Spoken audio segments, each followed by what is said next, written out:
I'm Sarah Bivens. And I'm Matthew Bivens. We had a home birth back in 2016. So we started a podcast about it. And then grew it into a birth brand to help future and current parents believe in their success with home birth. This is the place to hear home birth stories, along with helpful resources and tips to feel empowered and supported in your birth journey. This is Doing It at Home.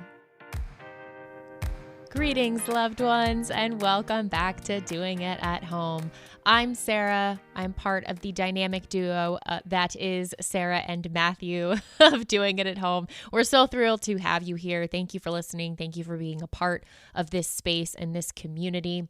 Today's episode is using trust and intuition to have a raw, real, and beautiful unassisted birth experience with Adina Rivers. And I am so excited for today's episode. But before we get into that, just want to share a few things with you and again, extend that gratitude to you for listening right now, wherever you are at in your journey. Doing It at Home, we are here to support current and future parents in believing in their success with home birth, to get you feeling confident, excited, and prepared for the home birth experience. Because there are a lot of challenges that can come up with that. There are a lot of things to navigate, whether that's making the decision itself to figuring out the logistics and your care provider. And then maybe there is some feedback, if you will, or judgment, another term for it, or pushback or stigma that comes up from friends or family or anyone else. So how do you navigate that? How do you stay close and connected and intimate with your partner? How do you prepare that mental and emotional space for the birth experience? And how do you set yourself up for that success so that your whole family wins? You feel empowered, you feel supported. That's what we're here for. And that is what these birth stories do. The power of these birth stories, it's really difficult to even put it into words. It's just so incredibly magical what this space does and what hearing other stories can do. You know, it puts yourself in that place. You imagine what you might be like. You gain some wisdom, you gain some inspiration, you gain strength. And it's just really humbling at the end of the day that we're a part of all of this. So you are a part of this right now with us. If you want to get engaged more, if you want to connect more in the Doing It at Home community, there are a lot of ways to do that. So make sure you subscribe, make sure you hit that button on whatever podcast player you are using right now. That way you're notified every time a new episode drops. Make sure you're following us on social media at diahpodcast on Instagram. You can follow us there. You can join our private Facebook group of over 2,500 other home birth lovers. And there's so much support and inspiration and resource sharing that goes on in there. So you definitely want to hop in there. There's a link to that in the show notes, as well as to our social media, as well as to our website, our merch, our Doing It at Home gear, and the resources and products that we have for you on our website as well, including our books, our master classes, our selected playlists for different experiences in the home birth journey, whether that's in preparation for or for the partners, because you know we love the partners here. Matthew is an equal part in everything that we do here, and that's really the approach that we personally have with birth. And so we put that out there for those who resonate with that, because we believe partners' perspective, when relevant, is very, very important. So all that is there for you. Check out the show notes. You know what to do. And you know what time it is. So it is birth story time. Quick background on this one, because again, I'm so personally excited for this conversation. We got to chat with Adina Rivers. And Adina, this is a personal thing for me too, because I've known of Adina for 6-7 years now. She is a powerhouse, a leader in the space of sexual health, pleasure, and relationships.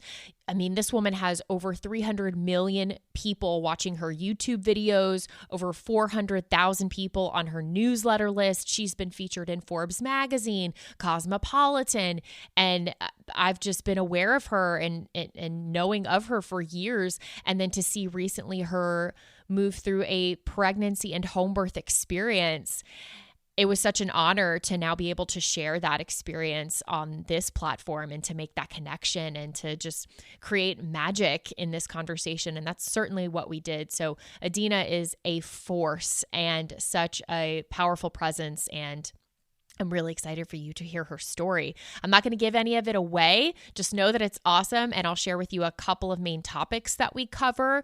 That way, you can kind of get in the zone. So Adina has 2 different birth experiences, one a birth center in Berlin, Germany about 10 years ago, and then a recent free/unassisted birth in Bali, where she currently lives. And we talk about different elements such as complications with care providers, as in being dropped by them and not knowing what to do moving forward, trusting in your body and your intuition, how birth and nature are connected. So those are a couple of things for you to look forward to in our conversation with Adina Rivers. We're going to have a quick word from our sponsor, and then we'll dive right in.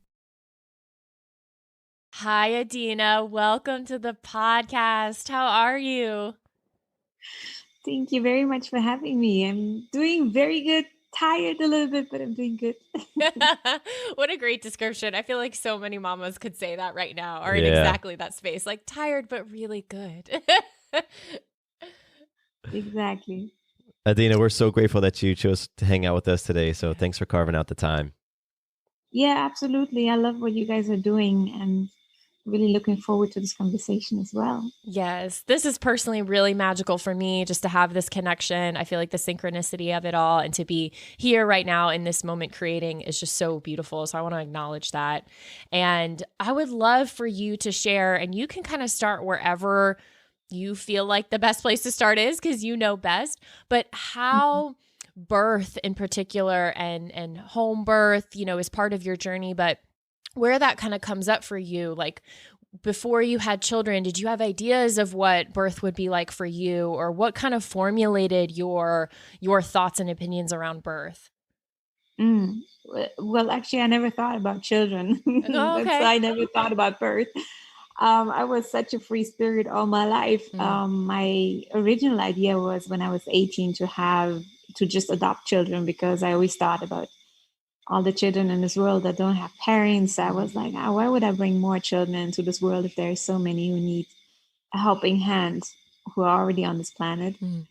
So, and besides that, I was never really a family person. I never thought much about like having that type of setup in my life. I was more of an adventurer and explorer. And so things just happened. And I think as they happened, I followed my intuition, that little intuition that we all have. That's powerful. And so, yeah, that's what started. And so is that where you feel like you gained most of your lead and your action in terms of how you would pursue your births? Because you have 2 children. And so going back, and they're decently spaced apart, which I think is fascinating too, because you have these kind of different times in your life and different snapshots in which you've given birth and brought in life into the world. So how do you feel like your first birth influenced your most recent, if it did? I would say they were pretty similar already. I must say, I'm kind of like, for the wild spirit that I was back then, I'm really proud of myself that I had this intuition back then already 10 years ago to go all natural, to not give a F about vaccinations, if I can say that right now, and all of these things that come with it, to just go really all natural and trust my body, trust the body of this little being coming through, and trust the circumstances also all around. So I was back then already very much in tune, I would say, with what I perceived as natural. And it's just that this second birth was even more advanced, I would say. So the first birth happened in the birth center in Berlin, Germany, assisted by a midwife, and was a really beautiful birth as well. It was really like a home-like setting. Everything went pretty effortless as well. And the second birth right now was at my home, just with Oliver, my partner. And it was just the evolution, so to say, of the first birth. But both of them were very similar in experience. Both are really amazing and effortless. And in alignment, I would say. Those are some of my favorite words to describe birth. And you don't hear them so often, yet that's what we're about here is shedding light on that birth very much can be all of those things that you just described. And it just makes my heart so happy to hear. You know what? I think that when we actually don't listen so much to social media and in general to media, I think birth comes so natural, and you guys are doing this for such a long time. So this is something I saw on your Instagram that you also speak about. It just actually comes so natural to us. We are animals at our deepest core.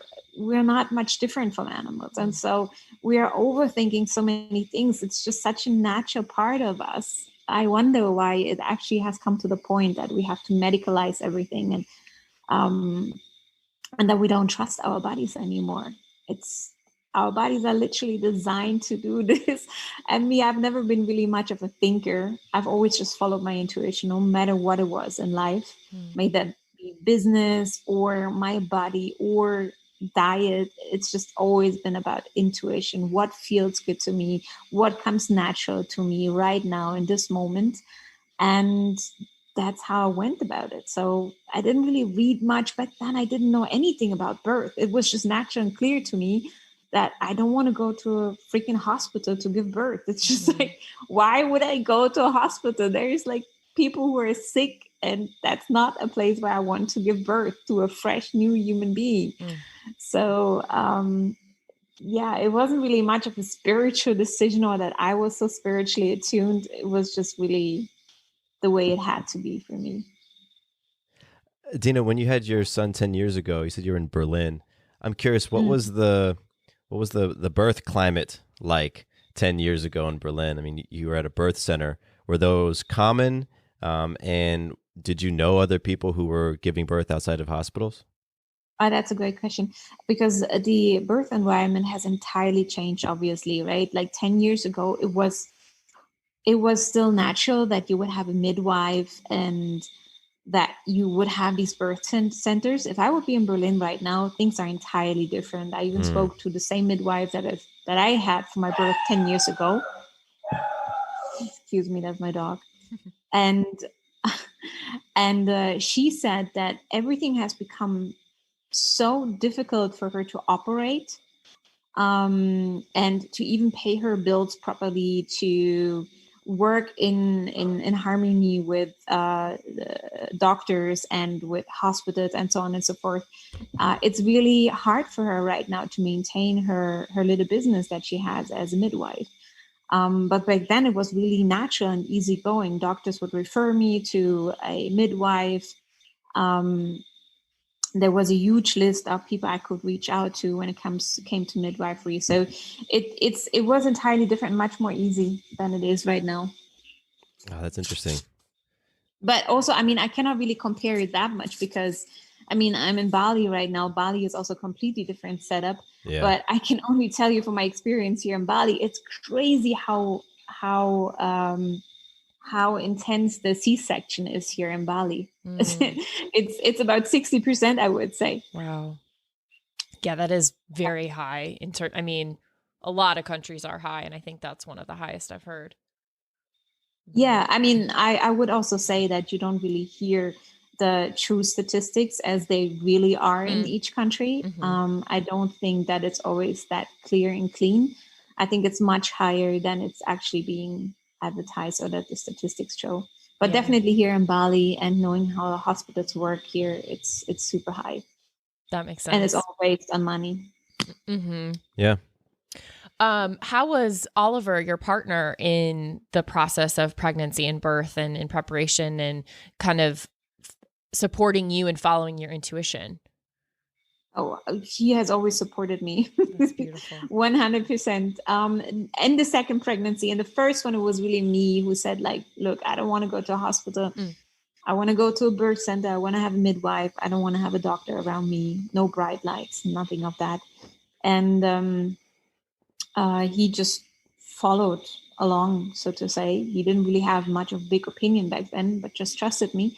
But in particular, the second birth was really interesting because I had there were some complications, not really complications with my baby, but a situation that came up as I went to have a checkup. And it was him actually then really trusting in our path and going all natural, and him really telling me, look, Adina, you've always trusted yourself. Now you continue to walk that path. Don't lose faith in yourself and in your body and your capability. So that was really powerful and amazing to have him around and trust so much in my abilities. That's fantastic. We love hearing that. Yes, we partners do. like fully on board and just, there in those tough moments when mama is going through what she's going through, and then partner can be there like that rock. So that's really cool to hear that you experienced that from Oliver. Yeah, well, also during the first birth, my original feeling was that I did not want him to actually be in the room as I gave birth. Like then I really wanted to be by myself giving birth. And in the second, during the second birth right now, there was no other option but to have him around because nobody else was around. So that was a completely new setup, but it was really perfect the way it was with him. I'd love to hear more about that. So in the second pregnancy, we're in a new decade of your life. You're in another country. It's a whole different season and you're preparing for another birth. How did you feel going into this pregnancy and this birth? And, you explained a little bit of the climate in Bali. How was it finding care and how was it making your plans and keeping in alignment with, you moving from the place that feels most inspired and most empowered for you? Yeah, that was quite an intense journey. Yeah, where do I start? Where do I start to explain about this journey? There's something about being in a different country and getting pregnant. Because even though I've lived here in Bali for almost 10 years now, it's still a whole different thing than giving birth in the country where you are born in as well.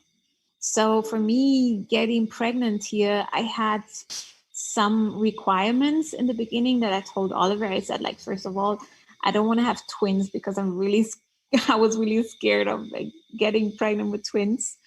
Number two, I really want to know that everything is okay with the little one. So I did want to have some checkups.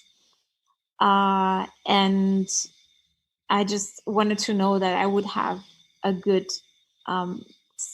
team here, like some really amazing people that could help me to give birth in this country. Because there's still things that can happen during pregnancy or during birth, and you just want to know that there's a good backup system. So I think back then, 10 years ago, when I gave birth to my son, I was in Berlin. I knew if I go to this birth center like 10 minutes away or 5 minutes away is an amazing hospital in case something happens. Here in Bali, it's really entirely different. First of all, I live basically in the middle of the jungle, more or less. My house is really in a tricky place, in a tricky area where no car can actually reach. And so to get out of my house, I have to walk a small little path until I reach the street. And so it's a bunch of things that were a little bit tricky about giving birth in this house here in Bali. And so I was looking for a really beautiful midwife that I would have faith in, and I was considering even to give birth at her place. And I think as I was 35 weeks, I went for one final checkup to the doctor that I thought was really amazing. And then he checked my belly and he was like, your cord looks really unique. And I was like, what do you mean? And he was like, yeah, it looks like there's only one artery. And I was like, okay, what does that mean? I don't even know what it means. And then he explained, he said like, yeah, usually a cord always has two arteries and not just one, but yours only has one. And so he continued to check, and he got really serious. His face changed somehow. And he checked the liver, he checked the kidneys, he checked everything. He checked the heart, and I was like, why are you checking everything now? Is everything okay?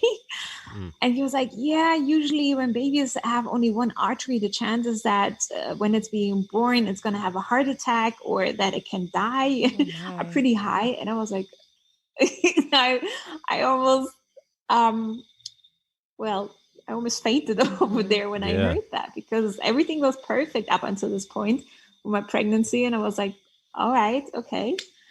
And he was like, okay, you're just going to come next couple of weeks every week, and we're going to check if the heart is okay and if all the organs are working fine. And I was still like in a freeze state somehow, so I didn't say much.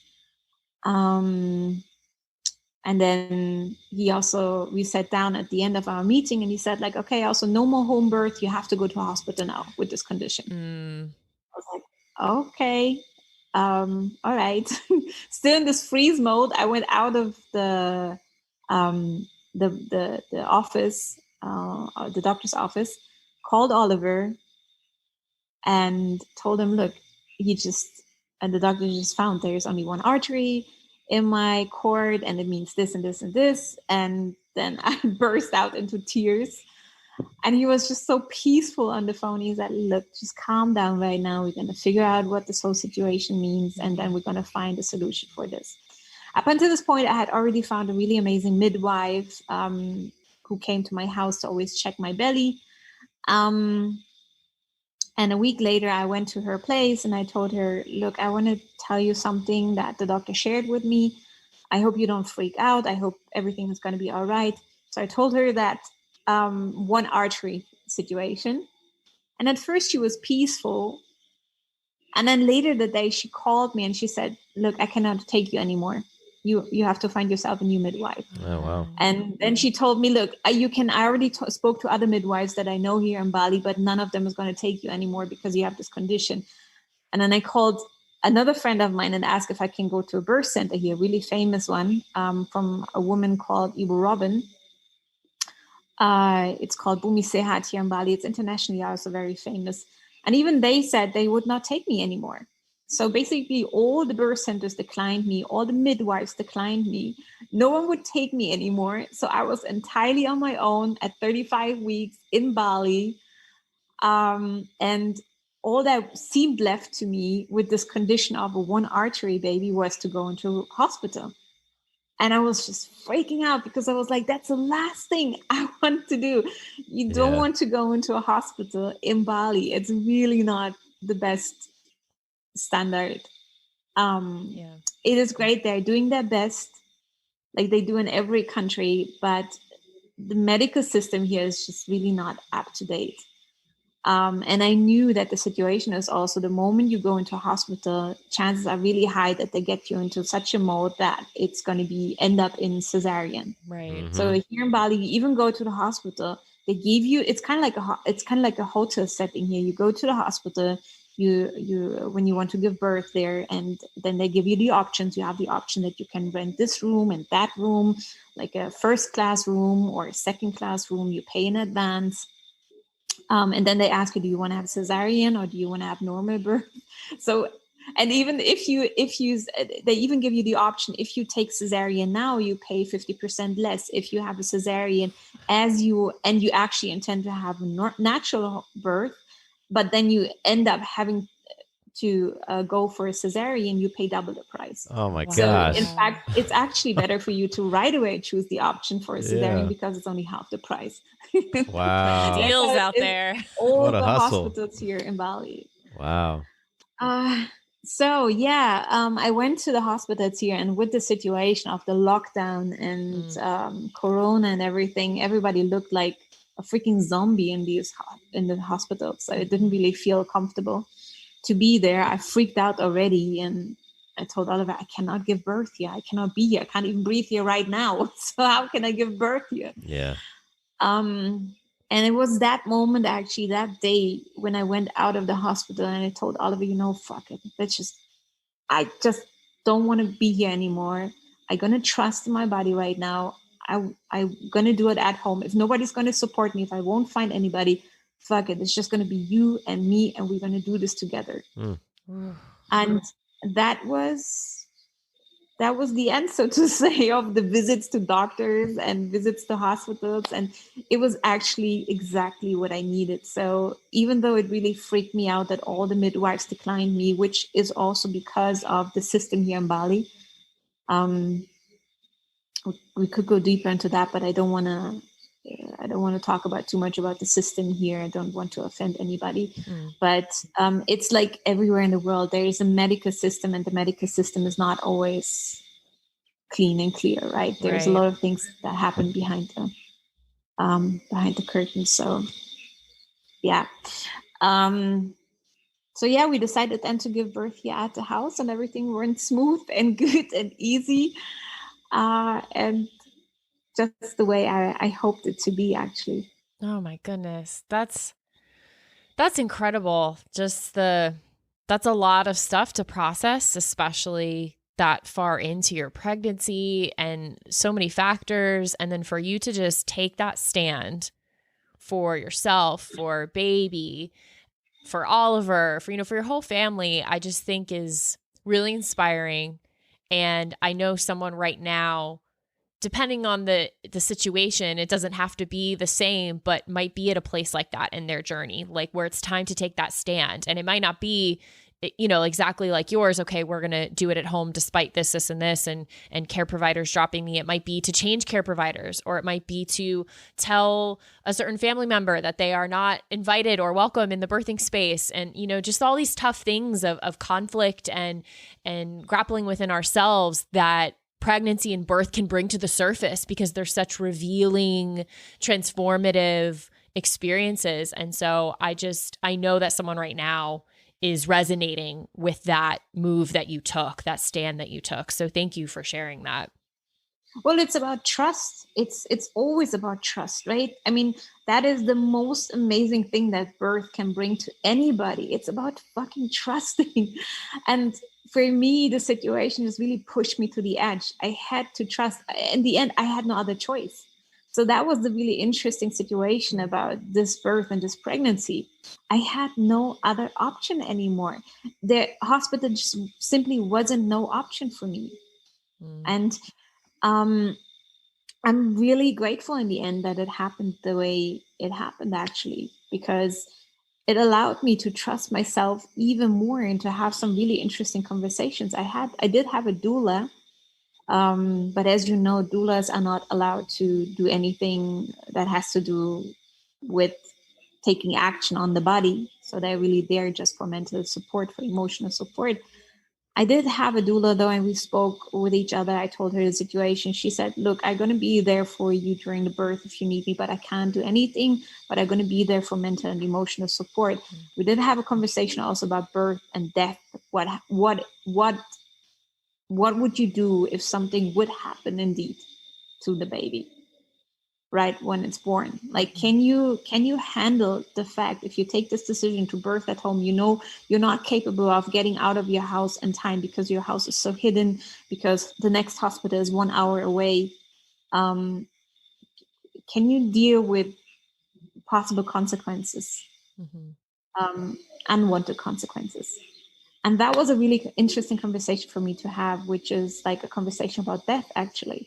And at first I was frightened of this conversation with her. And I was like, is this really the right place right now to have this type of conversation? But in the end, it was also quite liberating to me, because it made clear that I was so determined to give birth in a natural way that I was okay with any possible consequences. Because what could the consequences be if this baby is going to be born with some heart failure, some brain issues, or whatever, what this doctor told me there could be? Then would I be able also to handle the consequences that come afterwards and all those months afterwards? Because they told me if there is some brain damage or some heart damage, then it could be that this baby is going to have something for the rest of their life, her life, his life. And this just made it even more clear to me which path I wanted to choose, because it seemed for me also the most natural path, the path that any animal would choose, because also animals don't have the other option to go to a hospital, right? They give birth where they are, and it works or it doesn't work. In 99% of the cases, that everything is fine. But there is these 1%, right?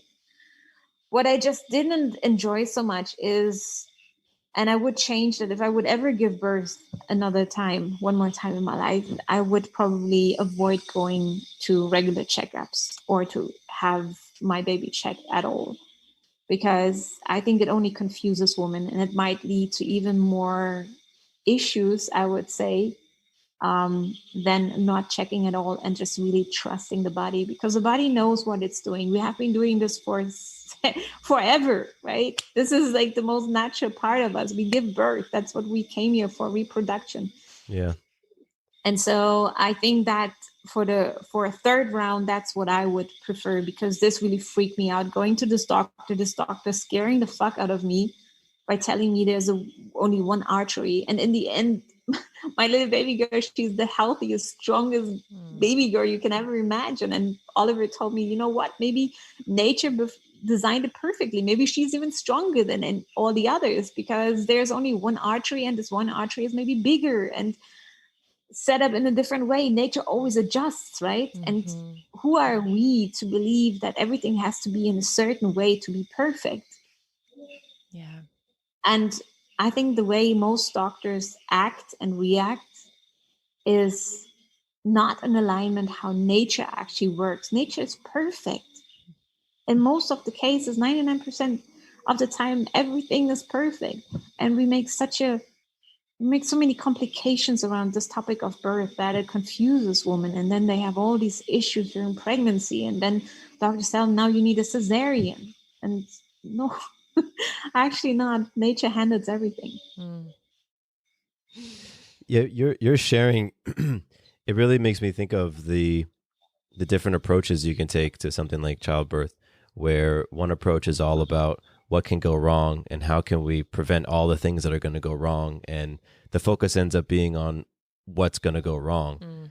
And then the other approach is trust, Right. and surrendering and having that faith, and and belief in yourself and in your body and the natural processes. And it's interesting as you're sharing, you're hearing, like I'm hearing, well, the hospital has that one approach, and you and Oliver were taking a different approach. And I'm curious, in those final weeks of your pregnancy, after you and Oliver made the decision, like, hey, we're going to have this baby at home, we're doing it that way. Did your preparation change at all in that moment for those final weeks? And how did the two of you keep your trust very high as you know that you were rounding the corner and heading towards birthing time? In that very moment, it was because, like I said before, I had no other option. And so knowing that I had no other option, there was only that option for me to have trust.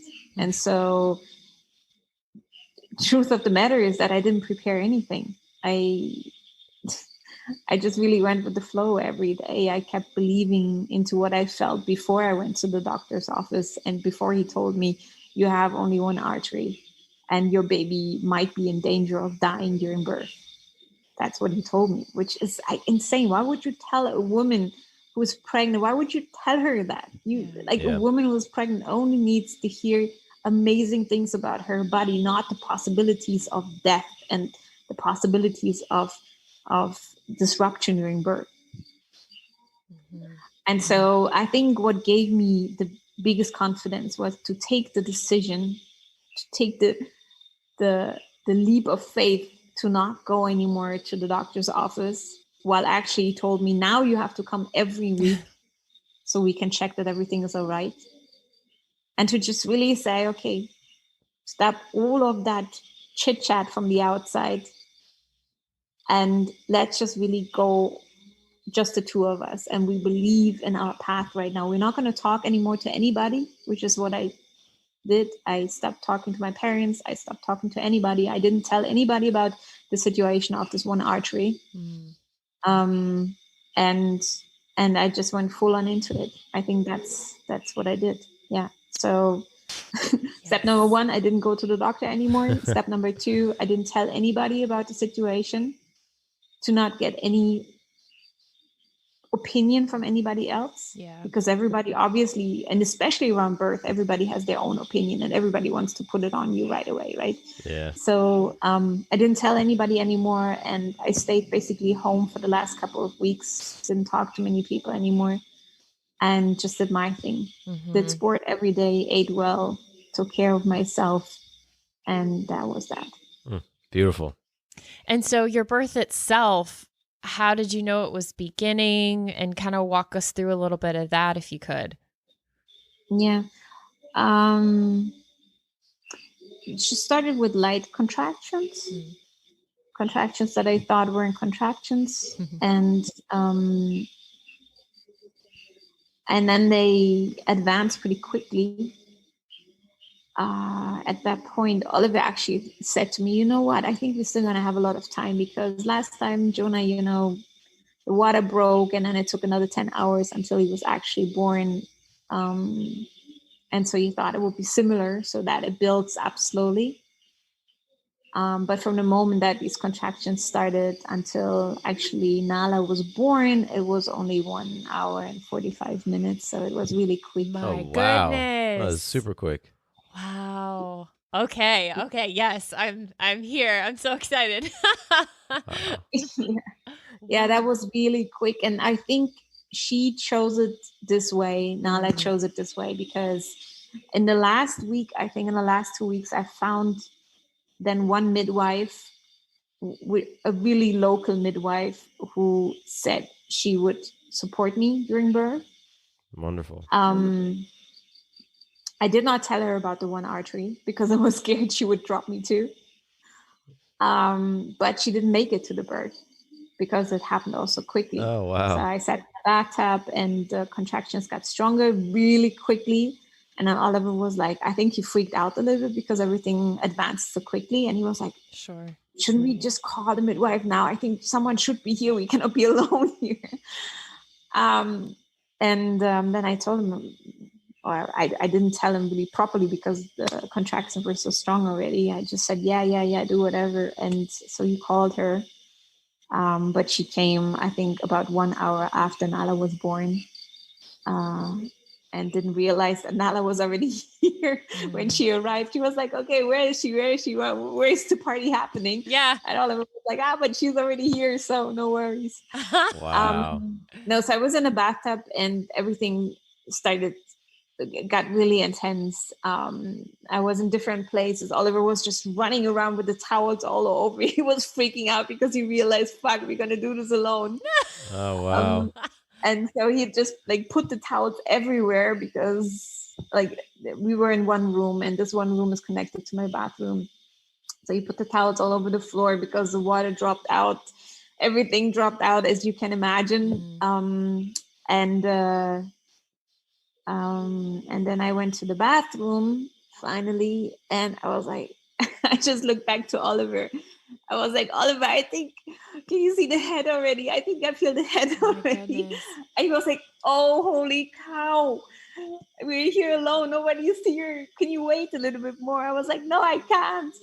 And so in the next contraction, she came already and she just literally flew into Oliver's arms. He was there. He totally covered in water, in everything you can imagine, blood, water, everything, holding Nala upside down and patting her on her back so that she would breathe. And obviously there was still this thought, I think also in his head, what the doctor said, right? Something could go wrong. She could not breathe. Maybe she could have a heart attack. She could have anything. But yeah, she was totally fine. She landed in his arms. And she breathed right away and everything was good right after. We put her on the bed, and it took another hour, I would say, or 2 hours until the placenta was born. The placenta was born actually with the local midwife. Okay. My doula was then also here, and everything was good then. But it was really a beautiful experience in the sense that it was just Oliver and me. It felt so raw and so real, and just it felt like Nala really wanted it this way, so that I would understand the power of my body and the power of believing in myself. And it had to be this way. I couldn't have been any other way. I needed that all these midwives dropped me. I needed to have to go through the desperation of not knowing whether I can do this by myself or what's going to happen. I had a huge fight with my parents because they told me, you cannot just ignore what the doctor said. You have to go to the hospital. What if she's going to die? You're going to regret this for the rest of your life. I mean, regret is the wrong word here, but you guys get what I'm saying. Yeah. So it was a huge fight. I had to block my parents too, because I just couldn't handle it at 35, 36 weeks to hear that from my parents, to also not trust in my ability. And I just really walked this path completely by myself, which was really liberating after everything went well, obviously. But yeah, I hope that it gives some inspiration to some women to really trust themselves and to follow the path of nature, I would say. And was Jonah there? Jonah was also there, yeah. How was it meeting his sister? Well, he was in the other room first, but he joined once Nala was there, and still saw the placenta inside and was part of the birth of the placenta. I think it was unique for him to be part of this. I mean, he's already so aware. He's 10 years old, so he understands everything. But I think for his journey through life, it was a really empowering and beautiful experience. I think he's going to take this experience into his own relationship, and make something new out of it. I don't know what it's going to be like. Yeah. What an experience for all three of you. Yeah. I mean, that's incredible to be planning this home birth, to go through the different things with the hospital and this and that, and to end up having a free birth, just the three of you, and you and Oliver just facing this thing and having to face yourselves and all the things that come up with that, and to welcome Nala in the world in that way is incredible.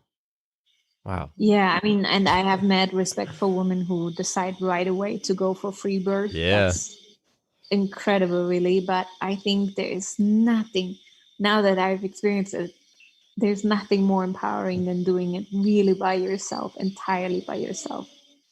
It's such a leap of faith to do that in the world that we live in right now, right? Because the entire system actually tells us you need this type of authority, you need this type of person to tell you which way to go and what to do. And everybody tells you something about your body while it's your body. Why don't we trust ourselves anymore? Why don't we trust anymore in the capability of our bodies, our minds, our just entire being, our lives? And so if there's a chance for women to possibly think about giving birth, to do it in a free birth style, I think there's nothing more empowering to both the woman and the man who joins in that. It's a great point that you make, that right now, in the way that things are in society, a lot of people are taught and encouraged to not trust themselves, to not trust their bodies, that there's another authority, there's another person or entity who knows what's best for you and for them. So home birth and a free birth is such a beautiful experience for people to really connect with themselves in that trust, and for the partners to be able to surrender, because as a partner, there's only so much we can do. We can't physically move baby out, and you just you really have to let go as a partner. So what an amazing opportunity that birth in this way presents for all parties involved. Yeah, absolutely. I would love also to actually feel what it feels like for a man to be part of that. I asked Oliver, and Oliver was also like, it's such an intense experience, because exactly what you just said, you cannot do anything other than just be there, right? And you cannot help the woman to have less contractions. And I don't want to use the word pain because it's not the right word. I think to call contractions painful, but the intensity of these contractions, no one can take them away from the woman, right? You cannot ease that discomfort. As a man, you can really just be next to the woman and support her in the process. But it's probably also a wild and powerful and intense experience. I think for Oliver, it was really something really shifted inside of him the moment he caught Nala as she flew out into his arms. I will, for the rest of my life, I won't forget this moment looking back at him, because I was standing as she came out and looking back at him, how he squatted there and just grabbed her because she was all slippery, and looking into his face and seeing his facial expression is just priceless. I will never forget that for the rest of my life. Really, such a powerful moment. Oh, that's so magical. And it's so symbolic. Like, I got you. Like, I'm here to support you. I won't drop you. So beautiful. I'm excited for that. You know, I pray that I have the opportunity to catch, you know, one of my babies. So I think that's so wonderful that Oliver was able to do that. And you said you were standing when she actually came out. You were standing up. Yeah, exactly. Wow, during both births, I did that. Oh, wow. So naturally. And I couldn't imagine any other way actually for myself than to standing, leaning forward, right? And what was also interesting was that I used my voice in a much more intense way than I did at first birth, which I think is also something that animals actually do. So, and it's obviously also different sounds activate different parts of the body, move different organs, cells react differently to sound as well. I think Oliver recorded it a little bit, and it was really interesting sounds that I made throughout the entire birth. Oh, that's neat. Yeah.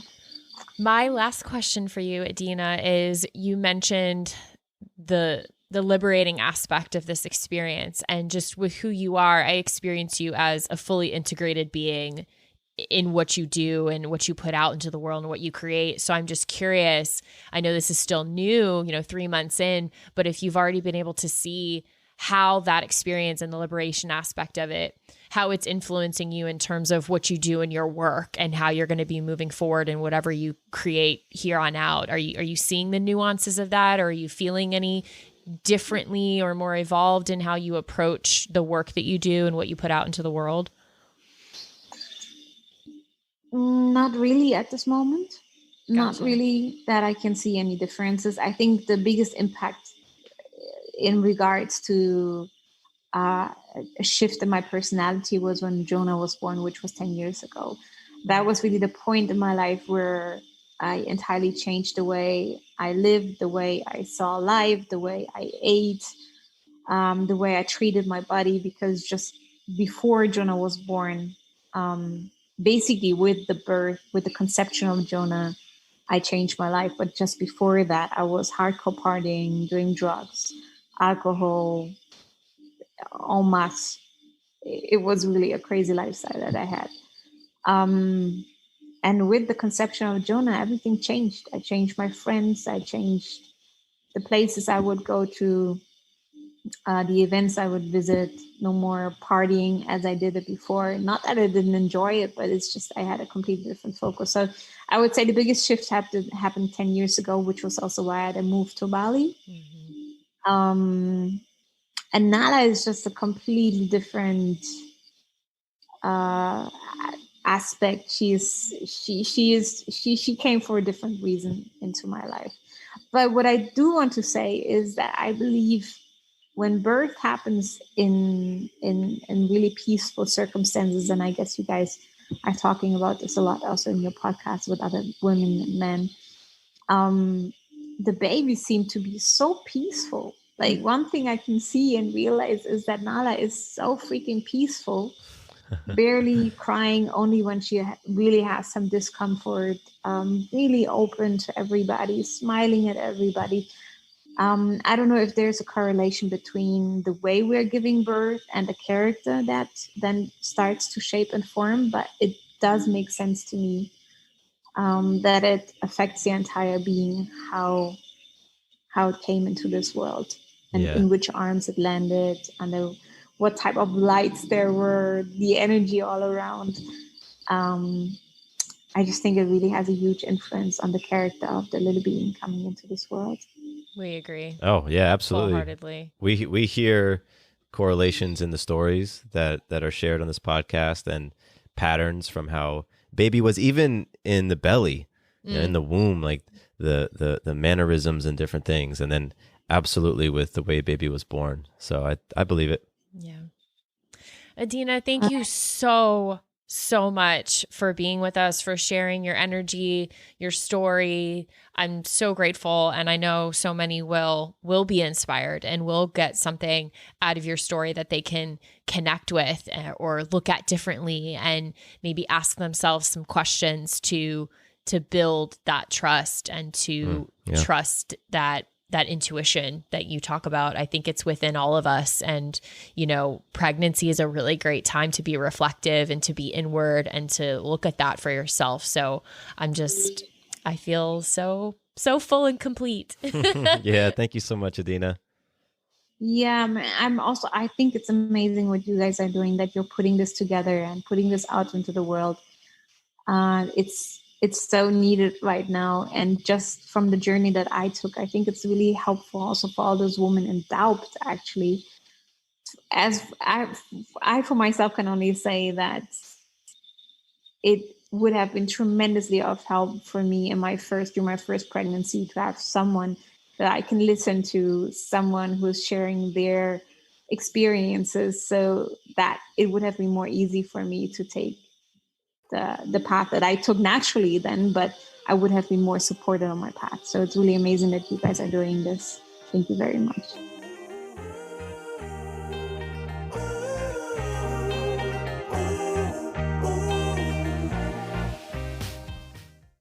Quick note about the Doing It at Home podcast. Matthew and I are not doctors or medical professionals, and nothing we say should be taken as medical advice or opinion. If you have medical or health-related questions, please take them to a trained professional. We're here simply to entertain you with stories and conversations about pregnancy, birth, and parenthood.